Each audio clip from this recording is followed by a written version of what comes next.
नमस्कार, बहुत स्वागत है आपका हमारे इस खास कार्यक्रम खबर देश प्रदेश में। मैं हूं आपके साथ प्रज्ञा मिश्रा और मैं हूं आपके साथ निकिता कश्यप। और आज एक बार फिर से हम आप सभी के बीच में आ लौटे हैं अपनी खास पेशकश के साथ, और जहां आज हम आपको बताने वाले हैं कि मुख्यमंत्री पुष्कर सिंह धामी ने क्या एक नया रिकॉर्ड बनाया है। तो वहीं खामिनई के अंतिम संस्कार से लेकर आपको बताएंगे कि आगरा से किस तरीके से एक दिल दहला देने वाला मामला सामने आया है। तो बिना किसी देरी के शुरुआत करते हैं आज के अहम खबरों की।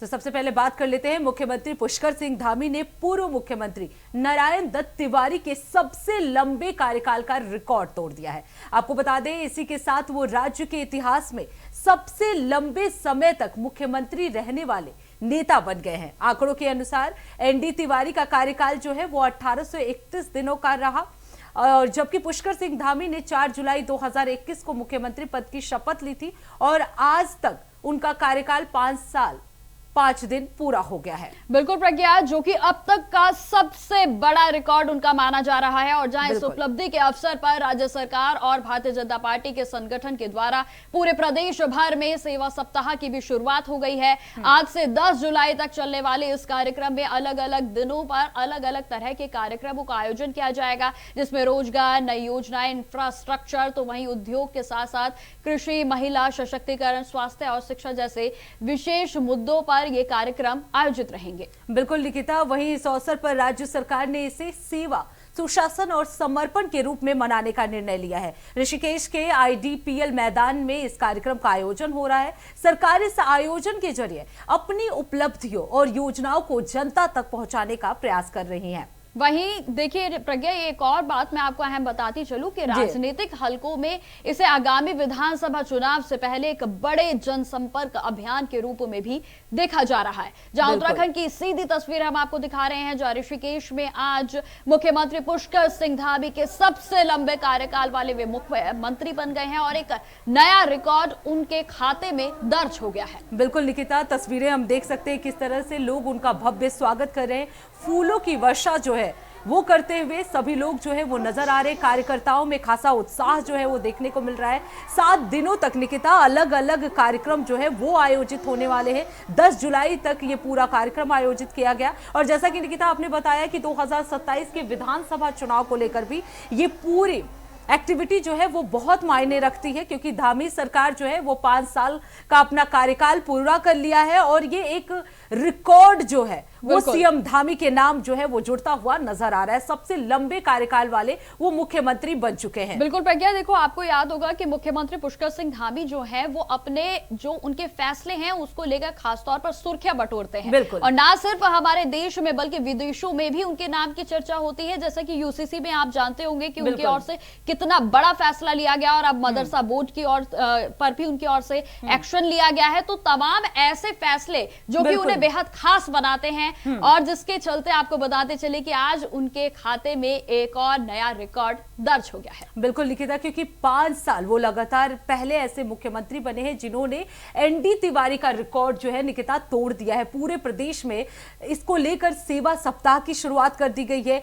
7 दिनों तक अलग अलग कार्यक्रम जो है वो आयोजित किए जाएंगे। और सबसे बड़ी बात निकिता ये है कि 2027 का विधानसभा चुनाव होने वाला है। ऐसे में 5 साल में कितनी उपलब्धियां बिल्कुल प्रदेश में हुई हैं, उसको लेकर भी बीजेपी जो है ये पूरा कार्यक्रम जो है आयोजित कर रहा है। तो ये महत्वपूर्ण जो है विधानसभा चुनाव से पहले निकिता माना जा सकता है। बिल्कुल। तो प्रज्ञा देखिए, कहीं ना कहीं जब पुष्कर सिंह धामी की बात होती है, जिस तरीके से उत्तर प्रदेश में मुख्यमंत्री योगी आदित्यनाथ की एक अलग छवि है, तो वहीं उत्तराखंड में भी मुख्यमंत्री पुष्कर सिंह धामी एक बेहद ही अलग महत्व रखते हैं। बिल्कुल निकिता, क्योंकि स्टार हम देखते हैं कि जब भी कहीं इलेक्शन होता है तो उसमें स्टार प्रचारक के रूप जैसे सीएम योगी आदित्यनाथ का नाम लिया जाता है, वैसे ही सीएम धामी भी स्टार प्रचारक के रूप में जाते हैं। हर एक स्टेट में जाते हैं, वो प्रचार करते हैं। ऐसे में आज उन्होंने अपने नाम एक नया रिकॉर्ड जो निकिता कर लिया है, क्योंकि 5 साल उनके पूरे हो गए और एनडी तिवारी के बाद पहले ऐसे मुख्यमंत्री हैं जिन्होंने अपने नाम ये रिकॉर्ड दर्ज कराया है। ठीक है प्रज्ञा, अब खबरों में आगे बढ़ते हैं और उत्तर प्रदेश की ओर चलते हैं, जहां सरकार में मंत्री और सुबह सपा के राष्ट्रीय अध्यक्ष ओम प्रकाश राजभर आजकल जो है वो पूरे तरीके से समाजवादी पार्टी और अखिलेश यादव पर हमला हमलावर हो गए हैं। ओपी राजभर के लगातार बयान अब सीधे अखिलेश यादव पर होते हैं और हाल ही में अगर उनके बयान की बात की जाए तो उन्होंने कहा कि मेरठ के मवाना में समाजवादी पार्टी की ओर से जिस तरीके से रवैया देखने को मिला और उसके बाद उन्होंने राष्ट्रीय अध्यक्ष अखिलेश यादव पर भी जमकर हमला बोला है। बिल्कुल निकिता, राजभर ने कहा कि सपा का पीडीए का नारा महज एक राजनीतिक दिखावा है, जबकि पार्टी के भीतर दलित और पिछड़े समाज के नेताओं का सम्मान जो है वो सुरक्षित नहीं है। साथ ही उन्होंने ये भी दावा किया कि मेरठ की घटना समाजवादी पार्टी की कथित जातिवादी कार्यशैली का उदाहरण है और प्रदेश का दलित और अति पिछड़ा समाज ऐसे घटनाक्रमों को गंभीरता से नहीं लेता। बिल्कुल निकिता, दिखा देते हैं इस पर हमारी ये रिपोर्ट। उत्तर प्रदेश सरकार में मंत्री और सुभाषपा के राष्ट्रीय अध्यक्ष ओम प्रकाश राजभर आजकल समाजवादी पार्टी और अखिलेश यादव पर हमलावर हैं। ओपी राजभर के लगातार बयान अब सीधे अखिलेश यादव पर होते हैं। हाल ही में उन्होंने मेरठ के मवाना में समाजवादी पार्टी के एक कार्यक्रम में कथित मंच विवाद को लेकर सपा और उसके राष्ट्रीय अध्यक्ष अखिलेश यादव पर तीखा हमला बोला। राजभर ने आरोप लगाया कि सपा का पीडीए का नारा महज राजनीतिक दिखावा है, जबकि पार्टी के अंदर दलित और पिछड़े समाज के नेताओं का सम्मान सुरक्षित नहीं है। साथ ही उन्होंने दावा किया कि मेरठ की घटना सपा की कथित जातिवादी कार्यशैली का उदाहरण है और प्रदेश का दलित एवं अति पिछड़ा समाज ऐसे घटनाक्रमों को गंभीरता से देख रहा है। मंत्री ओम प्रकाश राजभर ने सोशल मीडिया प्लेटफॉर्म एक्स पर लिखा, वाईपी यानी यादववादी पार्टी दलितों का अपमान कैसे करती है, इस घटना से समझिए।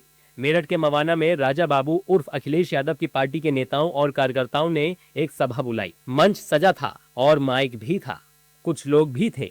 दलित समाज से आने वाले पूर्व मंत्री जो कि जाति से वाल्मीकि हैं, मंच की शोभा बढ़ाने की कोशिश कर रहे थे, तो उनके साथ गुर्जर समाज से आने वाले जिलाध्यक्ष भी उस शोभा का हिस्सा बनने के प्रयास में थे। अचानक से वाईपी यानी यादववादी पार्टी के सेक्टर अध्यक्ष की दमदार एंट्री होती है, जो यादव है। कार्यक्रम के माहौल के साथ मंच का गीत बदल जाता है। सेक्टर अध्यक्ष पूर्व मंत्री समेत जिलाध्यक्ष को उनकी हैसियत बताना शुरू कर देता है। अखिलेश जी का सेक्टर अध्यक्ष कहता है, यादवों की पार्टी का कार्यक्रम है, मंच पर तुम लोग कैसे बैठ गए। बेचारे दलित नेता अखिलेश जी के सेक्टर अध्यक्ष की गाली खाते पस्त हो जाते हैं। उत्तर प्रदेश का अति पिछड़ा और दलित समाज अखिलेश जी की पार्टी के एक एक अपमान को नोट कर रहा है। देखते जाइए, समय आएगा। ओपी राजभर के बयान ने यूपी की राजनीति में सियासी हलचल तेज कर दी है। समाजवादी पार्टी के नेताओं ने राजभर पर तीखा हमला किया। उसकी क्या बात करते हो? ओपी राजभर की ये हैसियत नहीं है कि उस पर हम नोटिस लें। ये नोटिस लेने का नहीं है। क्या है उनकी, क्या विसात है समाज में, क्षेत्र में? अरे नेताजी की कृपा, श्री अखिलेश जी की कृपा है थी तो अपना बन गए। उनका कोई मतलब नहीं, उनकी बात का कोई नोटिस लेने का कोई मतलब नहीं। बता दें, यूपी में आगामी विधानसभा चुनाव को लेकर अब राज्य की सियासत गरमाने लगी है। योगी सरकार के मंत्री ओपी राजभर आए दिन अखिलेश यादव पर तंज कसते रहते हैं। उसी तरह अखिलेश भी उनके तंज का जवाब हंसकर ही देते हैं। वहीं राजभर ने दावा किया कि समाजवादी पार्टी में टूट होगी और होकर रहेगी। मुरादाबाद के बाद मेरठ में भी टूट की शुरुआत हो चुकी है। चलिए अब आपको लिए चलते हैं राजधानी दिल्ली की ओर, जहां बढ़ते प्रदूषण के स्तर को रोकने के लिए अब दिल्ली सरकार ने बड़ा कदम उठाया है और जहां दिल्ली की मुख्यमंत्री रेखा गुप्ता ने दिल्ली में इलेक्ट्रिक व्हीकल सब्सिडी पोर्टल को भी लॉन्च कर दिया है। बिल्कुल निकिता, इस दौरान शहर की नई ईवी पॉलिसी के तहत सरकार ने क्लीन एनर्जी की तरफ तेजी से बढ़ने के लिए गाड़ियों की अलग अलग कैटेगरीज में बड़े फाइनेंशियल इंसेंटिव देने की भी घोषणा की है। क्या कुछ उन्होंने ऐलान किया है, चलिए आपको सुना देते हैं। टेशन हो, हर एक चीज जो की जानी चाहिए किसी भी तरीके से दिल्ली के पर्यावरण को बेहतर करने के लिए, उसे सरकार ने किया। और मुझे खुशी है कि जो सबसे बड़ा सेगमेंट होता है पॉल्यूशन में, जिसे हम कहते हैं कि व्हीकुलर एमिशन, इसको जो 23% पूरे पॉल्यूशन का हिस्सा बनता है, उसके लिए जो ये बड़ी पॉलिसी आने की जरूरत थी, एक विस्तृत पॉलिसी आने की जरूरत थी, उसे लाया गया। मैं सच में बहुत बहुत बधाई देती हूँ निहारिका जी, आपको, आपकी पूरी टीम को, जिन्होंने इस पॉलिसी को ला करके इस दिल्ली शहर के लिए अ ड्रीम कम ट्रू, एक ऐसा काम किया है कि आज हमारे सभी स्टेक होल्डर्स यहाँ बैठे हैं और सबकी इसमें सहमति है। कई कई राउंड की डिस्कशंस इसमें हुई। 1 साल से इस पॉलिसी पे काम किया जा रहा था, क्या ड्राफ्ट बना और कहाँ तक हम पहुंचे। कई बार एडिशन हुआ, कई चीजें इसमें से हटाई गई, पर कुल मिलाकर के जो इस शहर की जरूरत है, जो हमारी प्रायोरिटीज हैं और जो सभी स्टेक होल्डर्स की सुविधा जिसमें है, उस काम को हमने लिया गया। अब रुक कर लेते हैं अगली खबर की। राम मंदिर के नाम पर हुए कथित चंदा चोरी के मुद्दे ने देश की राजनीति को गरमा दिया है। अब इस मामले को लेकर शिवसेना यूबीटी के प्रमुख उद्धव ठाकरे ने भी मोर्चा खोल दिया। उद्धव ठाकरे ने आगामी 5 जुलाई को मुंबई के दादर से एक बड़े आंदोलन की शुरुआत करने का ऐलान कर दिया है। बिल्कुल प्रज्ञा, और देखिए जिसका नाम दिया गया है कि राम रक्षा आंदोलन, और इसी पर बनी हमारी एक खास रिपोर्ट दिखाते हैं हमारे दर्शकों को। अयोध्या में श्री राम मंदिर में हुए कथित चंदा चोरी के मुद्दे ने देश की राजनीति में एक नया उबाल ला दिया है। अब इसके खिलाफ मोर्चा किसी और ने नहीं बल्कि शिवसेना यूबीटी के प्रमुख उद्धव ठाकरे ने खोला है। उद्धव ठाकरे 5 जुलाई को मुंबई के दादर से एक बड़े आंदोलन की शुरुआत करने जा रहे हैं, जिसको नाम दिया गया है राम रक्षा आंदोलन। उद्धव ने कहा है कि मंदिर लूटने वालों को हिंदू माफ नहीं करेंगे और हिंदुत्व के नाम पर लूट सहन नहीं करेंगे। राम मंदिर में चढ़ावा चोरी चिंताजनक है। उद्धव ठाकरे खुद दादर में होने वाले विरोध प्रदर्शन में हिस्सा लेंगे। सत्ता तो आ गई, मंदिर तो बन गया, मंदिर भी कोर्ट के आदेश के अनुसार बन गया, तो अब जो भी मंदिर लूट रहे हैं उनको हिंदू माफ नहीं करेगा। और मैं तो कहता हूं कि मुंबई में रहने वाले, महाराष्ट्र में रहने वाले, पूरे देश में रहने वाले जो भी हिंदू है वो सारे इस आंदोलन में आए। उत्तर भारत तो ही है, लेकिन मुंबई में रहने वाले उत्तर भारतीय जो भी जय श्री राम कहते हैं वो भी हमारे साथ जुड़ जाए। जय शिवराय, जय श्री राम कहते हुए वो आए। 5 तारीख को मैं सबको आमंत्रित कर रहा हूँ, जो भी राम भक्त हैं और जितने सारे हिंदू जिनको ये सारी बातें पसंद नहीं है, गुस्सा है दिल में, वो हमारे साथ आए। लेकिन इस आंदोलन के ऐलान के साथ ही महाराष्ट्र से लेकर दिल्ली तक सियासी तीर चलने शुरू हो गए हैं। चंदा चोरी के आरोपों और उद्धव ठाकरे के राम रक्षा आंदोलन पर बीजेपी ने भी चुप बैठना गवारा नहीं किया। बीजेपी नेताओं ने उद्धव पर चुन चुन कर वार किए हैं। बीजेपी का कहना है कि जब आप सत्ता में थे तो आप हिंदू विरोधी थे, और जब पार्टी और नेताओं समेत खत्म होने की कगार पर हैं तो फिर आपको भगवान याद आ रहे हैं। महल उजड़ जाने के बाद इनको भगवान राम की और हनुमान जी की याद आई। पहले अगर आई होती और मंदिरों को ताला लगाकर शराब खाने न खोले होते, मंदिर पहले खोले होते, तो शायद भगवान राम इनको आशीर्वाद देते। पर खैर हिंदुत्व छोड़ चुके हैं, सारा मतदाता इनसे दूर जा चुका है। इसके लिए मतदाताओं को लुभाने के लिए और वर्तमान सांसद और वर्तमान जो भी बचे कुचे विधायक पार्षद है वो छोड़ करके न जाए, उनको दिखे कि उनका नेता हिंदुत्व का रुख अपना रहा है। इसके लिए नौटंकी है, ड्रामा है, इसके ऊपर कुछ भी नहीं। एक तो उनको कांग्रेस की परमिशन लेनी चाहिए, क्योंकि रामलला का विचार कांग्रेस का विचार कभी भी नहीं हो सकता। उन्होंने इसको हमेशा ही अपोज किया है। तो मुझे लगता है कि जिस मार्ग से वो जा रहे हैं वो बाला साहब का विचारों का मार्ग नहीं है, इसीलिए उनके लोग उनको छोड़ के जा रहे हैं। आज भी इसके बारे में वो विचार करें। अभी देखो, जब महाआरती उबाटा के लोग कर रहे, उन्होंने पहला जो महाविकास आघाड़ी में जिनके साथ में वो बैठे है उनकी एनओसी ली है क्या महाआरती करने के लिए, इसका पहले जवाब वो लोग दे दे। क्योंकि जब उनको महाविकास आघाड़ी सरकार बना के मुख्यमंत्री बनना था तब उन्होंने हिंदुत्व का विचार बाजू में रखा, और जब अभी उनको पता चला है कि हिंदुत्ववादी लोग पूरे महाराष्ट्र में और पूरे देश में उबाटा का विचार छोड़ के जा रहे हैं, तो अभी इसमें पैचवर्क करने के लिए ये ऐसा महाआरती करने का काम कर रहे हैं। हालांकि विपक्ष भी इस मामले पर बीजेपी के बयानों पर पलटवार करने से पीछे नहीं है। विपक्षी नेताओं ने बीजेपी के बयानों पर कहा है कि राम केवल बीजेपी के नहीं हैं, वो पूरे देश के हैं। और जिस तरह से बीजेपी के राज में राम मंदिर के चढ़ावे में चोरी हुई, ये बेहद शर्मनाक है। बीजेपी का क्या संबंध राम से? भगवान श्री राम सभी के हैं भाई, किसी एक पार्टी के, किसी एक नेता के, किसी एक समूह के नहीं है। इस भूमि के वो है, और ये भूमि को मानने वाले लोग राम को मानते हैं। मुझे ऐसा लगता है कि भारत और दुनिया भर में हमारा सर शर्म से झुक रहा है, क्योंकि राम मंदिर जो हाल ही में बना है वो बहुत सालों के बाद राम मंदिर बना था, और राम मंदिर के धन की चोरी राम मंदिर ट्रस्ट के जो विश्वस्त थे उन्होंने ही की है।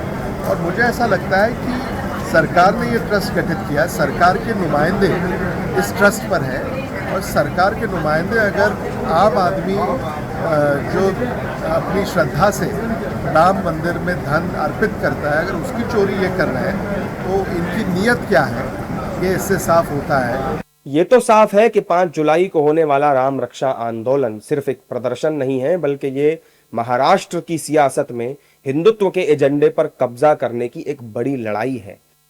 एक तरफ उद्धव ठाकरे चंदे के बहाने बीजेपी के राम नाम के एक अधिकार को चुनौती दे रहे हैं, और दूसरी तरफ बीजेपी उद्धव को फर्जी हिंदुत्ववादी साबित करने में जुटी है। चलिए प्रज्ञा, अब आपको लिए चलते हैं, हमारे दर्शकों को भी लिए चलते हैं उत्तराखंड के ऋषिकेश की ओर, जहां आज मुख्यमंत्री पुष्कर सिंह धामी के 5 साल पूरे होने पर भव्य कार्यक्रम का आयोजन किया जा रहा है।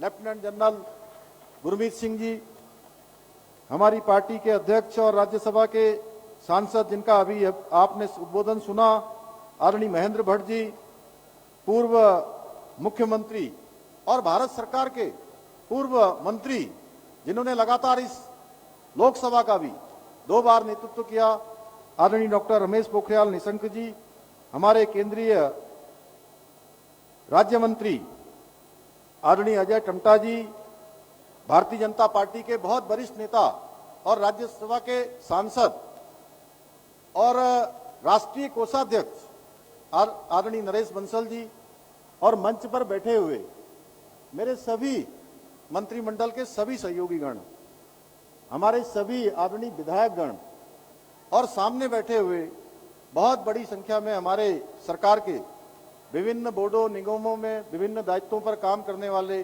सभी महानुभाव भाइयों एवं बहनों, आज के अवसर पर उपस्थित प्रदेश और जिले के आए हुए सभी हमारे पदाधिकारीगण, सभी कार्यकर्ता भाइयों बहनों, हमारे बड़े बुजुर्गों, नौजवान साथियों, हमारे सभी अधिकारीगण, प्रदेश के भी जिलों के भी, और आज वर्चुअल माध्यम से, आज टेक्नोलॉजी के माध्यम से पूरे राज्य के अंदर सभी स्थानों पर, सभी जिला केंद्रों पर आज ये कार्यक्रम जन जन की सरकार, जन जन के द्वार का द्वितीय चरण प्रारंभ हो रहा है। इस अवसर पर वहां पर उपस्थित हमारे सभी आदरणीय मंत्रीगण, आदरणीय सांसदगण, आदरणीय विधायकगण, जिला पंचायतों के अध्यक्ष, महापौर, नगर पालिका, नगर पंचायत और सभी ब्लॉकों के ब्लॉक प्रमुख, सभी हमारे प्रतिनिधिगण, क्षेत्र पंचायत, जिला पंचायत, ग्राम प्रधानगण, सभी हमारे पार्षदगण, मैं आप सभी का आज के इस अवसर पर आप सभी का हार्दिक स्वागत करता हूं, आप सबका अभिनंदन करता हूं। आज मां गंगा के पावन तट पर संतों की तपोभूमि में आप सभी के बीच आकर मुझे अत्यंत प्रसन्नता और गौरव की अनुभूति हो रही है। आज इस पंडाल के अंदर जहां तक मेरी नजर जा रही है, और जब मैं आ रहा था और अभी मुझे बताया गया कि जितने लोग आज पंडाल में हैं उससे कहीं अधिक लोग पंडाल के बाहर हैं, इसमें सीमित व्यवस्था होने के कारण से सभी को आज यहाँ पर स्थान नहीं हो पाया। और मैं इसके बाद देख रहा हूं कि आप सबका जो विश्वास, देवतल्य जनता का स्नेह दिखाई दे रहा है, आप सभी का अभूतपूर्व ये जन समर्थन, आपका विश्वास, आपका ये उत्साह, अपार प्रेम, सच में मैं धन्य हो गया। और मेरे लिए ये किसी पुरस्कार से कम नहीं है। आपका यही प्रेम और विश्वास मुझे दिन रात राज्य के समग्र विकास के लिए पूरी निष्ठा के साथ, पूरी ऊर्जा के साथ और पूरे समर्पण के साथ काम करने की ऊर्जा प्रदान करता है। भाइयों बहनों, आज मैं सच में आपके बीच में मुख्यमंत्री के रूप में नहीं बल्कि उत्तराखंड के एक सेवक के रूप में आप सबके बीच में उपस्थित हुआ हूं, क्योंकि आज का दिन मेरे लिए कई अर्थों में विशेष है।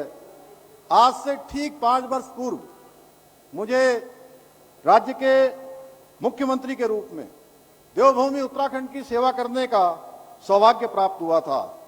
आज उस सेवा यात्रा के आज 5 वर्ष का कालखंड पूरा हो रहा है।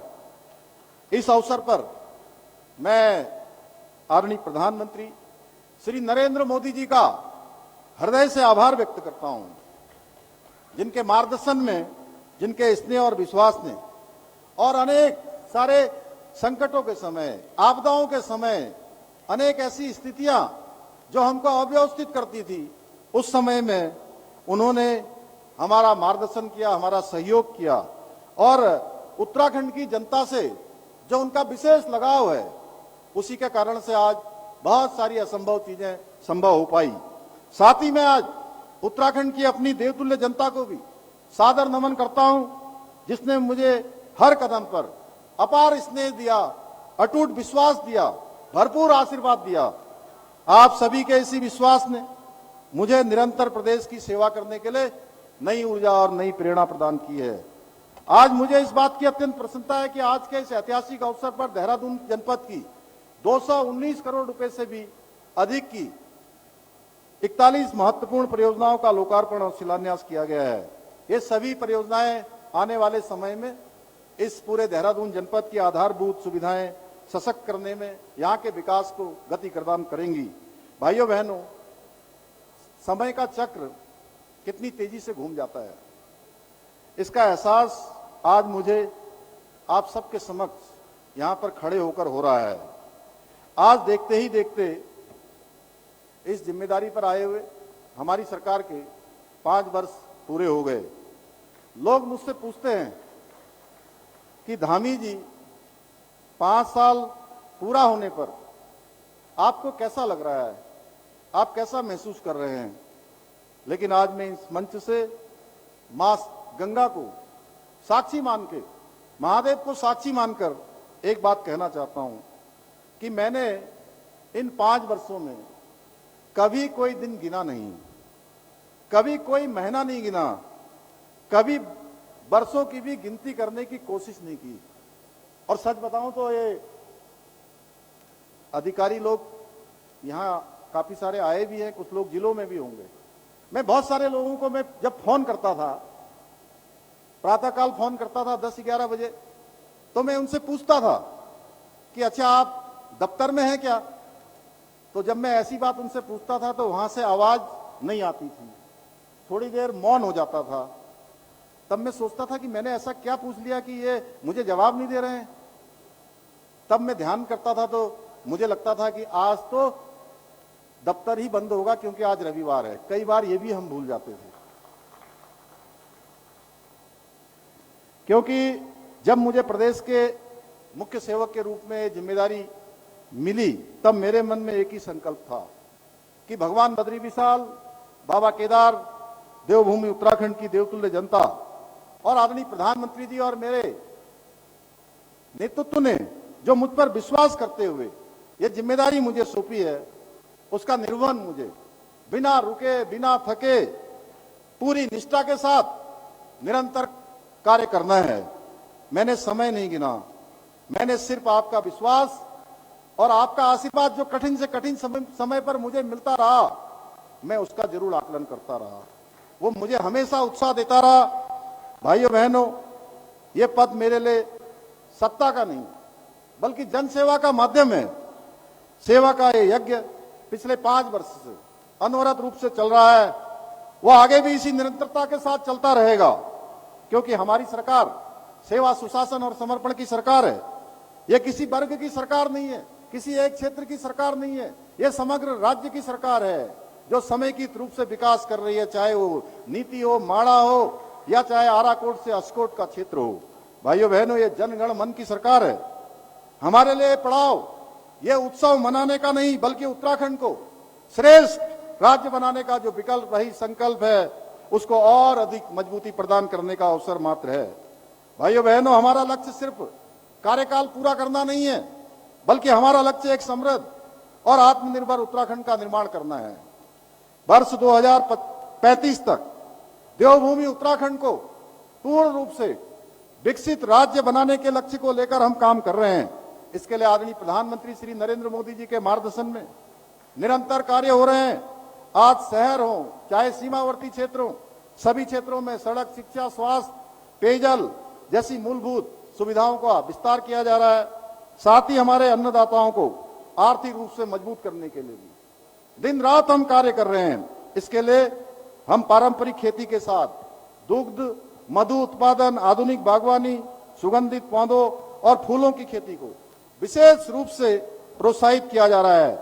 यही नहीं, युवाओं को अपने घर में ही रोजगार मिले, इसके लिए हमारी सरकार नई स्टार्टअप नीति, एक जनपद दो उत्पाद योजना, होम स्टे योजना और सौर स्वरोजगार योजना जैसी कई योजनाओं को हमने लागू किया है, जिससे आज हमारा युवा, हमारे घर का हमारा भाई, उसको नौकरी मांगने की आवश्यकता न पड़े, उसको वो नौकरी देने वाला बने, नौकरी मांगने वाला न बने। भाइयों बहनों, मातृशक्ति के सशक्तिकरण और सुरक्षा के लिए भी हम निरंतर कार्य कर रहे हैं। हमने सरकारी नौकरियों में 30% का क्षैतिज आरक्षण का ऐसी ऐतिहासिक अधिकार दिया है। इसके साथ ही नारी सशक्तिकरण योजना, महालक्ष्मी योजना, मुख्यमंत्री वात्सल्य योजना, मुख्यमंत्री आंचल अमृत योजना, पोषण अभियान जैसी अनेक योजनाएं आज धरातल पर चल रही हैं। आज इन्हीं सब प्रयासों का परिणाम सबके सामने है। प्रदेश की बेटियां न केवल सरकारी सेवाओं में अपना परचम लहरा रही हैं, बल्कि स्वयं सहायता समूह, स्टार्टअप और लघु उद्योगों के जरिए आज आत्मनिर्भर बन रही हैं। मुझे ये बताते हुए खुशी हो रही है कि महिला सशक्तिकरण के क्षेत्र में एक उदाहरण हमारे राज्य ने प्रस्तुत किया है। 2,65,000 आज हमारे राज्य की बहनें लखपति दीदी बन चुकी हैं। इतना ही नहीं, आज उत्तराखंड में चौतरफा बदलाव दिख रहा है। बड़े पैमाने पर निवेश आ रहा है। 1 लाख करोड़ से अधिक की ग्राउंडिंग हो चुकी है। हमारी पवित्र चारधाम यात्रा हर साल नए रिकॉर्ड बना रही है, और इस साल तो सारे रिकॉर्ड, सारे कीर्तिमान ध्वस्त हो गए हैं। लगभग 43 लाख 2 माह में ही चारधाम यात्री अभी तक आ चुके हैं। अभी अजय भाई बता रहे थे कि आदि कैलाश यात्रा में 55,000 की संख्या अभी तक वहां पूरी हो चुकी है।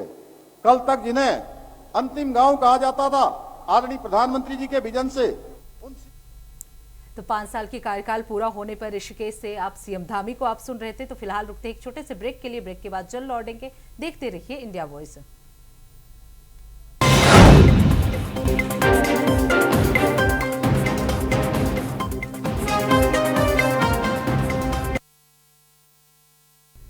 तो ब्रेक के बाद एक बार फिर से स्वागत है आप सभी का खबर देश प्रदेश में। और अब आपको लिए चलते हैं सीधा अयोध्या की ओर, जहां श्री राम जन्मभूमि मंदिर में दान पात्रों से चढ़ावे की कथित चोरी के मामले में अब कानूनी मोड़ ये पूरा मामला ले चुका है। बिल्कुल निकिता, इस मामले में दाखिल जनहित याचिका पर अब इलाहाबाद हाईकोर्ट की लखनऊ पीठ में सोमवार को सुनवाई होने की संभावना जो है वो जताई जा रही है। याचिका में कथित गबन की सीबीआई जांच, दोषियों के खिलाफ एफआईआर दर्ज कराने और मंदिर में चढ़ावे के रूप में मिलने वाली नकदी, सोने चांदी के आभूषणों समेत सभी मूल्यवान वस्तुओं के कैग से ऑडिट कराने की भी मांग की गई है। बिल्कुल, और देखिए ग्रीष्मकालीन अवकाश के कारण अब तक सुनवाई नहीं हो सकी थी, लेकिन अब यह मामला पूरे तरीके से न्यायमूर्ति राजन रॉय और न्यायमूर्ति मर्जिफ शुल्क की खंडपीठ की ओर सूचीबद्ध है। और जहां आखिरकार यह याचिका, इसमें क्या कुछ है, क्या कुछ मांगे उठाई गई हैं और इस सुनवाई पर सबकी नजरें टिकी हुई हैं। देखिए प्रज्ञा, यह मामला जो है वो पूरे तरीके से सुर्खियों में बना हुआ है, जहां राम मंदिर चढ़ावा विवाद अब हाईकोर्ट में इस पे सुनवाई की संभावना को सोमवार को जताया जा रहा है। बिल्कुल निकिता, अब देखना होगा कि सोमवार को इस मामले में सुनवाई होती है या नहीं, क्योंकि सभी की निगाहें इस पे टिकी हुई है। निकिता, अब बात कर लेते हैं अगली खबर की। क्या आपके मोबाइल में मौजूद एक ऐप आपकी रोजी रोटी पर असर डाल सकता है? ई रिक्शा चालकों के मामले में ये जवाब हाँ है। जी हाँ, देश के कई शहरों में ई रिक्शा चालकों के लिए अब परेशानी का कारण बने 7 मोबाइल ऐप्स पर सरकार ने बड़ा एक्शन लिया है। बिल्कुल प्रज्ञा, देखिए इसमें तमाम जो एप्स हैं वो शामिल हैं, जिसमें कि बैट BMS, स्मार्ट BMS, तो वहीं लॉजिसी के साथ साथ इपोच, ली आयन समेत 7 ऐसे एप्स हैं जिसको प्रतिबंधित किया गया है। लेकिन सवाल यह है कि जब सरकार ने कार्रवाई कर दी है तो ये एप्स अभी तक आखिर प्ले स्टोर पर क्यों दिखाई दे रहे हैं? बिल्कुल, आखिर इन ऐप्स पर सरकार इतनी सख्ती क्यों दिखाई, इनमें ई रिक्शा चालक को क्या नुकसान हो रहा है, दिखा देते हैं निकिता एक खास रिपोर्ट।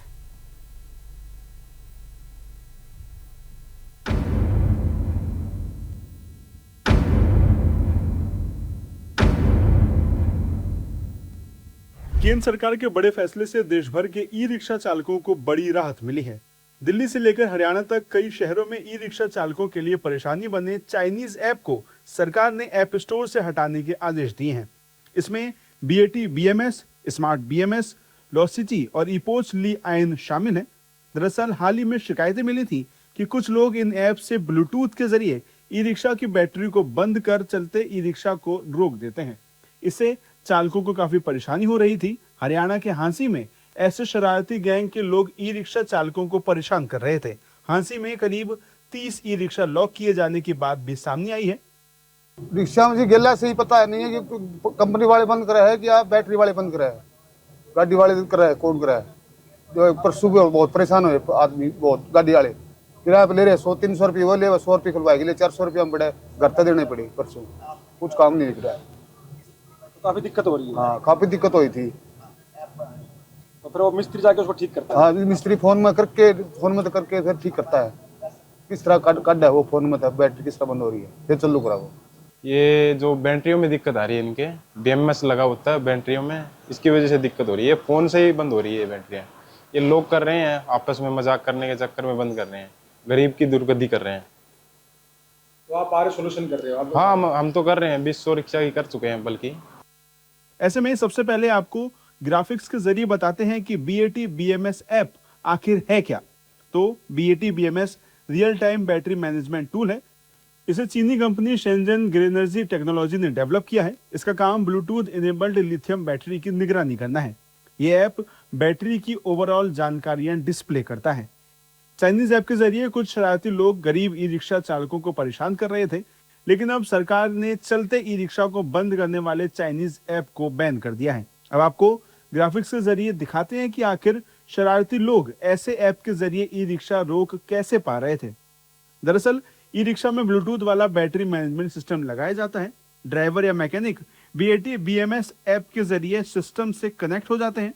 जरूरत पड़ने पर सेटिंग्स मैनेज कर सकते हैं। ये 10 से 15 मीटर के दायरे में कनेक्ट हो सकता है। बदमाश इसी का फायदा उठा रहे थे।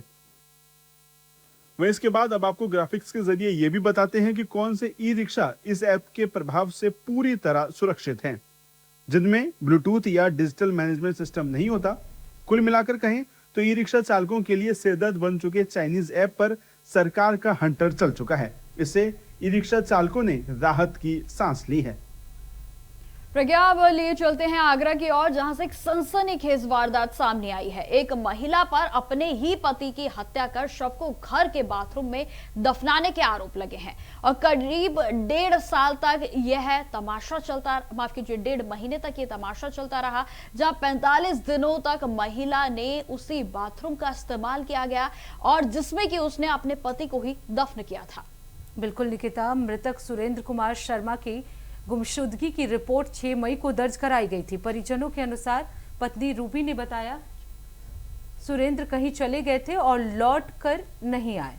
बिल्कुल, देखिए इसमें जो है 26 मई को इसमें जो दर्ज करवाई गई थी गुमशुदगी की रिपोर्ट, और जिसके बाद से ही पुलिस जो है वो CCTV फुटेजेस को भी खंगाल रही थी, लेकिन कोई भी सुराग जो है वो नहीं लग रहा था। प्रज्ञा, आपने सुना होगा कि अब तक हमने मेरठ में नीले ड्रम की बात को सुना था और अब देखिए अब एक और सनसनीखेज मामला सामने आया है, जो कि आगरा से सामने आया और जहां महिला ने खुद ही अपने पति को घर के ही बाथरूम में दफन कर दिया। और बेशर्मी की बात देखिए कि उसके बाद वो पुलिस थाने जाती है और कहती है कि मेरा जो पति है वो गुमशुद हो गया है, मतलब कि वो गुमराह हो गया है, और जो है उसकी गुमशुदगी की रिपोर्ट को भी दर्ज करवाया जाता है और जिसके बाद पुलिस भी देखिए 45 दिनों तक उसके पति को ढूंढने के लिए जो है तमाम हथकंडों को अपनाती है, सीसीटीवी फुटेजेस को खंगालती है, लेकिन कहीं भी कोई भी सुराग नहीं लगता है। बिल्कुल निकिता, वाकई ये चौंकाने वाला मामला है। जैसा आपने बताया कि 1.5 महीने तक उसको गुमशुदगी, 45 दिनों तक गुमशुदगी का रिपोर्ट जो है उसकी वाइफ की तरफ से कराया गया। वहीं निकिता, इस पे ज्यादा जानकारी दे रहे हैं हमारे संवाददाता। ऐसी सनसनीखेज घटना सामने आई जिसने सुना वह सुनकर दंग रह गया। एक पत्नी ने अपने ही पति की हत्या करके उसको बाथरूम में दफन कर दिया। आगरा के सिकंदरा थाना क्षेत्र में ये मकान स्थित है, आप साफ तौर से तस्वीरों में देख सकते हैं। हालांकि ये मकान अभी बंद है और इस मकान में ताला लगा हुआ है। पुलिस ने इस पूरे मामले की जब जांच की और पुलिस मौके पर पहुंची और जो बाथरूम के अंदर जो शव था उसको, उस कंकाल को निकाल लिया। पुलिस ने सबको बरामद कर लिया है। हालांकि जो पत्नी है, पत्नी ने 26 मई को अपने ही पति की गुमशुदगी की रिपोर्ट दर्ज कराई थी। पुलिस लगातार पूरे मामले की छानबीन कर रही थी, जिसके बाद इस घटना का खुलासा हुआ है। कुछ लोग हमारे साथ क्षेत्रीय लोग हैं, इनसे बात कर लेते हैं। आप खड़े हो जाइए। पहले ये बताइए आपका नाम क्या है? मेरा नाम हरीशचंद्र है। हरीश जी, ये जो एक पत्नी ने अपने पति की हत्या कर दी, बड़ी घटना है। कैसा व्यवहार था इन लोगों का? देखो, व्यवहार तो बाकी लोगों से तो इनका कोई व्यवहार नहीं था आपस में, और इनका जो आए दिन कलेश वगैरह होता रहता था। कॉलोनी वाले बीच बचाव के लिए आते थे, तो ये पति पत्नी आपस में मना कर दिया करते थे कि आप अपने अपने घर जाइए, हमारा पति पत्नी का मैटर है, आप बीच में ना बोलें। कलेश इसलिए होता था कि पति दारू वगैरह पी करके आते थे, उस चक्कर में कलेश होता था। 26 मई को गुमशुदगी लिखाई गई थी। पत्नी भी लगातार अपने पति को ढूंढने का प्रयास कर रही थी, लेकिन कैसे पता चला कि पत्नी ने ही हत्या की है? ये तो देखो हमें बाद में पता चला, लेकिन पत्नी ने पहले गुमशुदगी की रिपोर्ट लिखाई थी, उसके बाद में उनके पर्चे भी छपवाए थे, जगह जगह पे उनके पोस्टर भी लगवाए थे। पुलिस ने सीसीटीवी वगैरह जब जांच की तो उनमें उनको जाते हुए कोई नहीं मिला। तब पुलिस को शक हुआ, तो शक के आधार पर पुलिस जहां आती है और पत्नी से पूछताछ करती है। उस पूछताछ में पता चलता है कि उन्होंने ही अपने पति का मर्डर कर दिया। ये पत्नी ने ही अपने पति को मौत के घाट उतार दिया और अपने ही घर के बाथरूम में गड्ढा खोदकर उसको दफन कर दिया और वहां पर प्लास्टर कर दिया। कुछ और स्थानीय लोग हैं। क्या नाम है आपका? गौरव दीक्षित। गौरव जी, कैसे जानकारी हुई, कैसा व्यवहार था इन लोगों का? व्यवहार तो बहुत सही है, कोई दिक्कत नहीं थी, केवल आदमी का व्यवहार बहुत गलत था यहाँ पर। क्या कारण था गलत व्यवहार का? शराब के चक्कर में वो केवल गलत व्यवहार करता था, अपने घर में मारपीट किया करता था। कितने दिन पहले इनकी शादी हुई थी और ये यहाँ कितने दिन से रह रहा है? करीबन 15-16 साल हो गए शादी को किए हुए, और यहाँ पर रहते हुए इनको 10 से 12 साल समथिंग हो गए। अच्छा, ये मकान इनका खुद का है? ये मकान इनका खुद का है। अच्छा, तो पति पत्नी के अलावा और भी लोग रहते थे इस मकान में? नहीं, इनकी 2 बेटियां हैं और इनकी सास यहाँ रहा करती थी। अच्छा, तो परिजन कहाँ है, आपको कुछ पता हो? परिजन उनके जो बड़े बेटे थे, इनके मतलब जो जेठ हैं, भाई जो थे इनके, वो ले गए हैं अपने साथ में। अच्छा, सबसे पहले ये घटना किसको पता चली इनके परिजनों में? इनकी माँ को मालूम पड़ी है।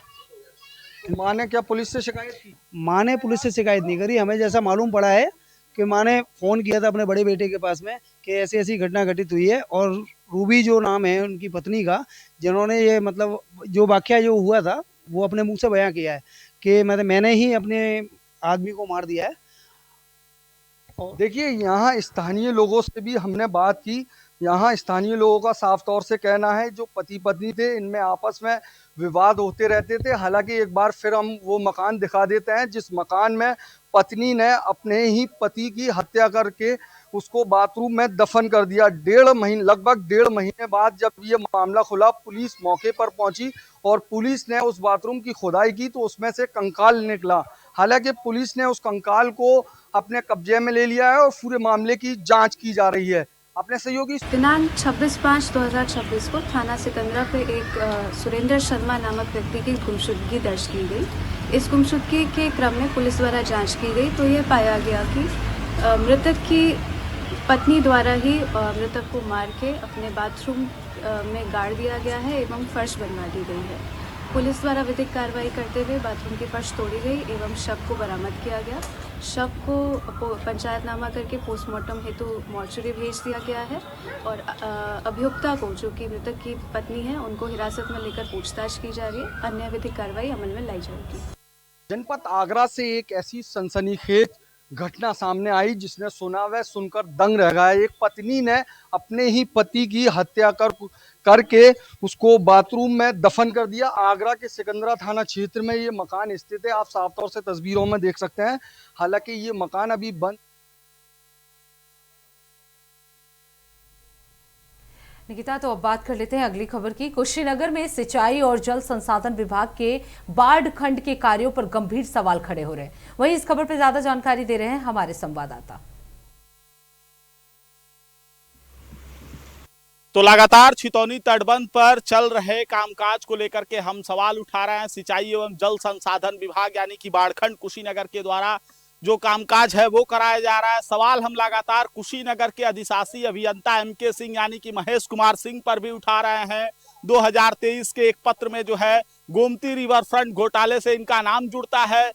तत्काल जो है सप्ताह के भीतर अटैच करने की बात कही जाती है, लेकिन एमके सिंह पर कोई कार्रवाई नहीं होती है। और अब लगातार कुशीनगर के छितौनी तटबंध वीर भार ठोकर एशिया का सबसे बड़ा ठोकर कहा जाता है और इसी निर्माणाधीन ठोकर में जो गुणवत्ता को लेकर लापरवाही है वो साफ तौर पर देखी जा सकती है। मैं कैमरा पर्सन से चाहूंगा इधर की तस्वीरें दिखाएं। अभी नदी का जो जलस्तर है वो बढ़ा नहीं है और अब पूरी तरीके से ये ठोकर जो है एक सिरे से हम कह सकते हैं कट कर गिरता हुआ जो है वो नजर आ रहा है। तो साफ तौर पर जिस तरीके से लगातार इंडिया वाइज बाढ़खंड के कामों की गुणवत्ता को लेकर के सवाल उठा रहा था और अब कहीं ना कहीं जो गुणवत्ता है वो बेहद चिंताजनक है। जो ग्रामीण है वो लगातार शिकायत कर रहे हैं। हालांकि जेई और ठेकेदार जो है बस अपनी काम को बेहतर बताने में लगे हुए हैं, लेकिन असली जो ग्राउंड की रिपोर्ट है वो कुछ और ही है। अनुराग तिवारी, इंडिया वाइज। प्रज्ञा, चलिए अब आपको आगे लिए चलते हैं मुंबई की ओर, जहां भारी बारिश का दौर लगातार जारी है। भारी बारिश के चलते कई इलाकों में सड़कों पर बाढ़ जैसे हालात बन गए हैं। सड़कों पर जल भराव ने बीएमसी के दावों पर भी गंभीर सवालों को खड़ा कर दिया है। तो वहीं मौसम विभाग ने आने वाले दिनों के लिए अब रेड अलर्ट को भी जारी किया है। देखिए हमारी खास रिपोर्ट। हाई टाइड, भारी बारिश, जल भराव, ये मॉनसून मुंबई करों के लिए राहत कम और आफत ज्यादा लेकर आया है। कई सड़कें दरिया बन गई हैं। हाई प्रोफाइल इलाके तक पानी पानी हो गए हैं। मौसम विभाग ने चेतावनी दी है कि लोग समुद्र किनारे ना जाएं। समंदर में तो बिल्कुल भी ना जाएं, क्योंकि लहरें 4 मीटर से अधिक ऊंची होंगी और ये खतरनाक स्थिति है। अब आपको मुंबई के अलग अलग इलाकों की तस्वीरें दिखाते हैं। मुंबई में भारी बारिश के चलते कई इलाकों में सड़कों पर बाढ़ जैसे हालात बन गए हैं। अब बीरा देसाई इलाके की तस्वीरें भी देख लीजिए। बस ये मत पूछिएगा कि सड़क कहां है, तलाश सकते हैं तो तलाश लीजिए, वरना इन लोगों की आंखों में छिपे दर्द और बेबसी को महसूस कीजिए और अपनी गाड़ी को आगे बढ़ाते जाइए। वैसे आपको बता दें कि ये इलाका मुंबई का हाई प्रोफाइल इलाका माना जाता है। सड़क पर इतना पानी भर गया है कि आसपास की सोसाइटियों में भी पानी घुसना शुरू हो गया है, जिससे स्थानीय लोगों की परेशानी बढ़ गई है। सड़कों पर जल भराव ने बीएमसी के दावों पर गंभीर सवाल खड़े कर दिए हैं। स्थानीय लोगों का बस यही कहना है कि ये हर साल की कहानी है। बस ये हर साल का यहाँ पे गवर्नमेंट को कुछ करना चाहिए। यहाँ पे ना हर वक्त ब्लॉक हो जाता है। तो मैं सोच रहा था वाले रोड से आऊँ, बट मैं सोचा मेरे को जॉब पे लेट हो रहा था तो मैं सोचा ये रूट से आता हूँ, बट मैं नीचे आ देखा यहाँ पे इतना सारा पानी ब्लॉकेज है तो मैंने सोचा फुटपाथ से निकाल लेता हूँ, बट इवेंचुअली मेरी गाड़ी बंद हो गई वहाँ पे जाके। तो अब मैं क्या कर सकता हूँ। गवर्नमेंट को कुछ नहीं, गवर्नमेंट को कहूँगा कि अच्छा डेवलप कीजिए। टैक्स पेयर का मनी, यहाँ पे सब टैक्स पेयर लोग रहते हैं, सो थोड़ा कुछ कीजिए। ये मतलब प्राइम लोकेशन है ना, आप ऐसे रोड की अवस्था करके रखोगे सो बहुत गलत बात है। मैं चाहता हूँ कि ये रोड सही करवाया जाए और इसमें बारिश में बहुत दिक्कत होता है। चारों तरफ पानी पानी भर जा रहा है और चलने में दिक्कत हो रहा है और गाड़ी बंद हो जा रहा है। इस साल यही हाल होता है, हमेशा यही होता है। मुंबई के मलाड इलाके में भारी बारिश की वजह से मलाड सबवे समेत कई इलाकों में वाटर लॉगिंग से लोगों की समस्याएं बढ़ गई हैं। सड़कों पर चारों तरफ पानी ही पानी है। वैसे तो मुंबई को माया नगरी कहा जाता है, लेकिन ये तस्वीरें देखने के बाद आप पानी नगरिया भी कह सकते हैं। वहीं अंधेरी इलाके में जल भराव की स्थिति बनने पर अंधेरी सबवे को वाहनों की आवाजाही के लिए बंद कर दिया गया है।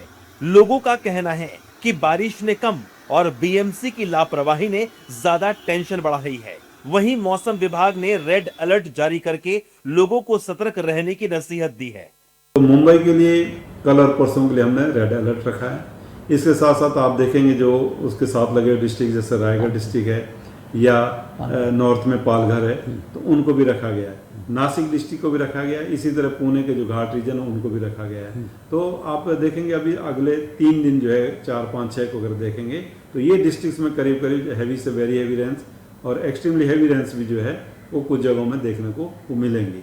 तो इसकी वजह से कहीं ना कहीं लोगों को थोड़ा सतर्क रहने की बिल्कुल जरूरत होगी, इसीलिए हमने रेड अलर्ट उसको किया है।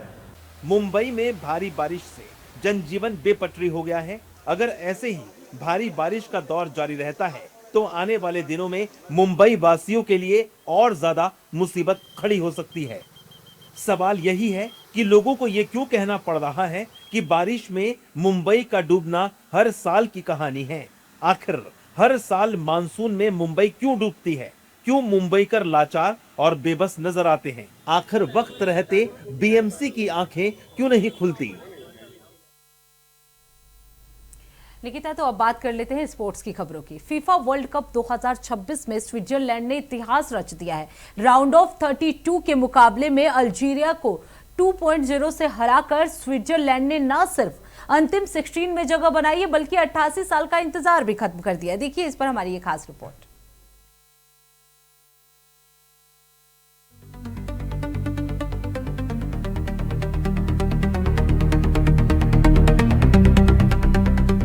फीफा वर्ल्ड कप 2026 में स्विट्जरलैंड ने इतिहास रच दिया है।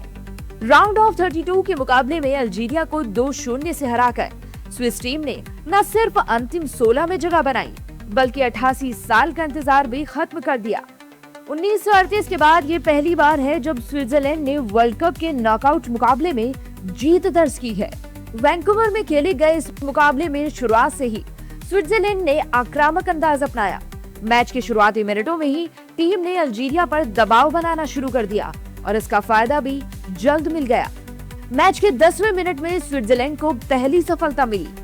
ब्रील एम्बोलो ने बेहतरीन गोल कर स्विट्जरलैंड को 1-0 की बढ़त दिला दी।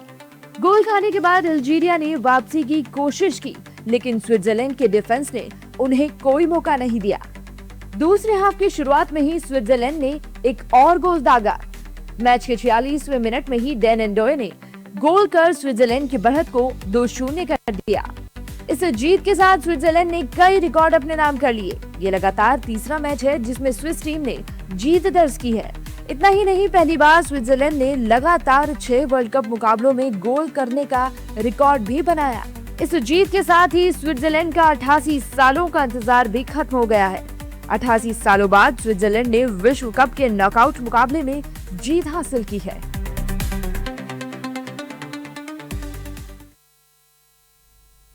तो हमारी आज की इस खास पेशकश में इतना ही, जिसमें हमने जाना है स्पोर्ट्स के साथ साथ आज अयोध्या में क्या कुछ अपडेट है, तो वहीं साथ ही साथ आपको हमने आगरा के एक स्तब्ध करने वाले मामले के बारे में भी जानकारी दी। तो बिल्कुल खबर देश प्रदेश में बस इतना ही। देश दुनिया की तमाम बड़ी खबरों के लिए देखते रहिए इंडिया वॉइस। तब तक के लिए नमस्कार।